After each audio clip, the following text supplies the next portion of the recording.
Bonjour à tous et bienvenue sur la chaîne RCB Racing. Aujourd'hui on se retrouve pour la présentation d'un nouveau véhicule de chez Hobbytech. Donc c'est le Rogue Terra. C'est un nouveau véhicule mais c'est aussi un ancien véhicule dans le sens où il est sorti déjà en brushless. Là c'est la version brochette, donc du coup un petit peu moins puissante. Mais vu qu'on a fait une vidéo il n'y a pas longtemps sur des véhicules avec un petit budget pour commencer, pour débuter, pour Noël, etc. à offrir, là je voulais faire quelque chose avec un budget un petit peu plus élevé. On est à 250 €, il manque une batterie et c'est tout. Vous avez déjà tout ce qui est dans le véhicule pour pouvoir rouler, il manque juste à mettre une petite batterie là-dessus. Ça peut être une batterie NiMH, ça peut être une batterie LiPo, je vous montrerai tout à l'heure, mais il y a possibilité de switcher sur les deux. Et donc du coup, ce véhicule, par contre, il est beaucoup plus imposant.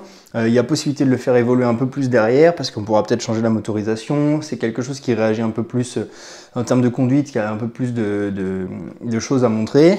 Et surtout, vous allez voir que c'est vraiment pas le même style, c'est plus gros, c'est bien plus imposant que des petits véhicules comme celui-ci que j'avais pu vous montrer pendant les présentations de Noël sur les 5-6 véhicules là qu'on avait regardé. Donc du coup, ce véhicule, il existe en deux coloris. Il y a le coloris orange et il y a le coloris jaune qui est juste ici. Donc ça va être au goût de chacun. Mais les deux coloris sont vraiment sympas. Je vous remontrerai tout à l'heure la carrosserie, mais c'est designé par BT Design chez Hobbytech toujours. Et je trouve que les graphismes sont vraiment sympas. C'est toujours bien fait et bien réalisé. Là, on va avoir des grosses roues Monster. Donc c'est un Monster de toute façon, 4 roues motrices avec un moteur charbon de 775. Donc ça va être un gros moteur charbon. Le véhicule est RTR comme je vous disais, donc prêt à rouler. Il manque juste la batterie. La peinture qui est personnalisée, je vous avais dit, avec Hobbytech, une radiocommande 2,4 GHz et un véhicule du coup qui est résistant à tout ce qui est éclaboussure, etc. Donc on va regarder déjà le véhicule, je vais l'ouvrir, on va se rapprocher un petit peu pour pouvoir voir un peu ça de plus près et discuter un peu de tout ça. Donc j'ai sorti le véhicule, voilà la bête, donc forcément comme je vous disais, c'est bien plus imposant que le petit véhicule comme j'avais pu vous montrer. On a des grosses roues Monster qui sont vraiment très imposantes, qui vont nous permettre de pouvoir aller vraiment partout. Le véhicule il est bien plus haut que tous les véhicules que j'ai pu vous montrer jusqu'à maintenant. Il ne loge même pas dans ma caméra quasiment. Dans la boîte, donc vous retrouvez tout le véhicule, la notice avec les petits autocollants, vous avez quelques petites pièces, voilà, toujours utile de regarder ça et de conserver ça très précieusement. La radiocommande qui est une radio 3 canals, il y a un troisième canal ici, une petite mousse sur direction. Les radios Connect, enfin Hobbytech ont été refaites un petit peu et elles sont vraiment pas mal. C'est amplement suffisant. Vous avez un trim de direction, un trim qui va vous servir aussi à régler comme un régulateur de vitesse, enfin un limiteur de vitesse. C'est-à-dire que si je prête le véhicule à quelqu'un qui n'a jamais fait, je peux réduire un petit peu la puissance. Ça me permet de pouvoir être sûr que même en mettant un gaz à fond, la personne ne va pas aller exploiter la totalité du véhicule. Et du coup, ça va lui permettre de pouvoir contrôler un peu mieux le véhicule et puis essayer de se faire un peu plus à ça, même pour vous si vous débutez sur ce genre de voiture. Donc la radio, rien à dire là-dessus, très bien. On a maintenant du coup notre carrosserie. Alors, il y a des petites choses qui changent par rapport au modèle brushless. Le modèle brushless, il fait la même taille, mais par contre, les roues sont un peu différentes. Et ici, vous avez une protection sur la carrosserie qui n'est pas existante sur le moteur, sur la véhicule brochette. Ça ne change pas des masses la physionomie du truc, mais bon, voilà, si jamais vous voulez rajouter, on pourrait très bien imaginer de prendre la carrosserie de l'un pour mettre sur l'autre. Par contre, il y a une chose qui est vraiment intéressante, c'est ce système de clips qui vous permet là justement de jamais les perdre. Et ça c'est vraiment sympa parce que vous verrez que dans le modélisme, c'est le premier truc qu'on perd et puis c'est chiant quand il faut les retrouver, ou même en cas de...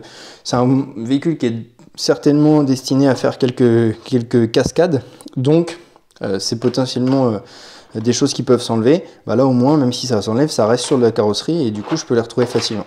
Donc la carrosserie, le design, moi je le trouve super. Après c'est au goût de chacun, mais voilà, BT Design ils font toujours des coloris, des choses qui sont super cool. Et donc là en l'occurrence, ils sont encore pas ratés. Je trouve ça vraiment sympa. Sur la mécanique maintenant et le véhicule en lui-même. Donc On va avoir un véhicule donc brochette avec un énorme moteur. Regardez un peu la taille du moteur. Il y en a un petit ventilo dessus pour venir le refroidir. Après attention à quand même gérer vous la surchauffe du moteur. C'est pas le ventilo qui va tout gérer tout seul, mais c'est un petit plus. On a notre variateur qui est juste ici. Et comme je vous disais, j'ai essayé de vous montrer. Ici, vous avez deux petits ponts, on peut dire, qui se retirent. Et en fait, vous avez les positions qui sont marquées à côté pour si vous mettez une batterie LiPo, si vous mettez une batterie NiMH. Donc, ce qui est intéressant, c'est que je vais pouvoir utiliser ça avec les batteries que je veux. En faisant attention à ne pas excéder non plus, je pense que là, c'est du 2S, mais à vérifier vraiment précisément. Mais voilà, vous pouvez utiliser des batteries si vous avez déjà des batteries. En parlant des batteries, on a le support qui est bien fait aussi. Parce que regardez, le châssis vient juste se mettre jusqu'ici comme former un petit bac de protection. Donc les graviers vont pas forcément rentrer. Et ici, on va avoir juste des petits loquets qui viennent se retirer. Et ce qui est bien, c'est que quand je viens retirer ici mon bloc pour la batterie, en fait, il reste sur le châssis. Et du coup, ça veut dire que c'est un truc que je perds pas non plus. J'ai juste à faire un petit rabat comme ça. Je remets mes petits trucs et il n'y a rien qui s'enlève. Plus il y a de choses qui s'enlèvent sur le véhicule, plus c'est potentiellement des choses qu'on va perdre. Donc là, je trouve ça très très bien.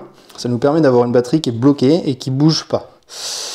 Ici, on a notre antenne de récepteur qui se retrouve juste à l'intérieur ici. On a le cerveau direction, qui est un cerveau 7 kg. C'est un cerveau qui est 7 kg, c'est très très bien, parce qu'on a des grosses roues, donc il faut quand même que ça puisse emmener un petit peu tout ça. Par contre, si je vous conseille une chose, c'est de changer peut-être le palonnier. Au moment de l'achat, ça coûte 5 €. Vous allez pouvoir changer le palonnier et mettre un palonnier à l'U, ce qui vous permettra de limiter les problèmes. Ça change très facilement. J'ai déjà fait des vidéos là-dessus. Donc n'hésitez pas à regarder. Il suffira juste de régler la direction après. Mais il n'y a rien de compliqué. C'est dans des vidéos qu'on a déjà pu faire. Sur le reste du véhicule, devant, on a une protection en cas de choc. Derrière, on a le wheelie bar pour venir éviter les retournements dans l'accélération.